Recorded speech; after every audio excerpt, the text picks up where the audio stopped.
নমস্কার। শ্রী শ্রী মায়ের কথা।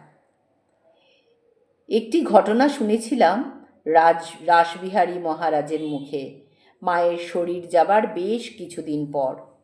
রাসবিহারী মহারাজ ছিলেন মায়ের সেবক। মা খুব স্নেহ করতেন তাঁকে। জয়রামবাটিতে একদিন রাসবিহারী মহারাজ মাকে ক্ষোভের সঙ্গে বলছেন, মা, আমার কি জীবন এইভাবেই যাবে?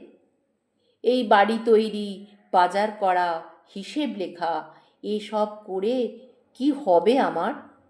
মা শান্ত কণ্ঠে বললেন, তা বাবা, আর কি করবে বলো? এবার যে সব করেই তাকে লাভ করার পথ দেখিয়ে দিয়ে গেছে স্বামীজি।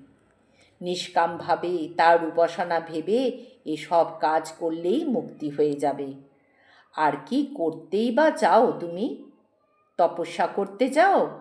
হিমালয় যেতে চাও? সেখানে গিয়ে দেখবে সাধুরা নিজেদের মধ্যে মারামারি করছে, একটা রুটির জন্য, একটা কম্বলের জন্য।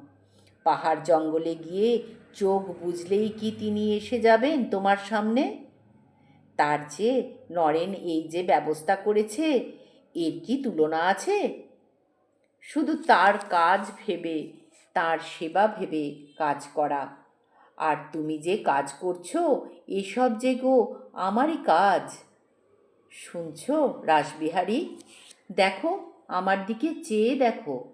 রাসবিহারী মহারাজ মায়ের দিকে তাকিয়ে দেখেন, এই বৃদ্ধা সাদামাটা মহিলাটি যিনি এতক্ষণ কথা বলছিলেন, তার জায়গায় জ্যোতির্ময়ী এক দেবী মূর্তি বসে আছেন। চারিদিকে জ্যোতির্বন্যায় ভেসে যাচ্ছে। রাসবিহারী মহারাজ সেই মূর্তির দিকে আর তাকাতে পারলেন না। ভয়ে বিস্ময়ে দুই চোখ ঢাকলেন তিনি। সঙ্গে সঙ্গে শুনলেন সেই চেনা স্বরে মা বলছেন, ও কি রাসবিহারী, কি হলো তোমার? চোখ বন্ধ করলে কেন? দেখো, চেয়ে দেখো। রাসবিহারী মহারাজ চেয়ে দেখেন সেই আগেকার মা তার অতি পরিচিত চেহারায় তার সামনে বসে আছেন। মুখে সেই পরিচিত মিষ্টি হাসি। জয় মা, জয় মা, জয় মা। যথাগ্নির্দাহিকা শক্তি রামকৃষ্ণের স্থিতা হি যা, সর্ববিদ্যাং স্বরূপাং তং শারদাং প্রণমাম্যহম।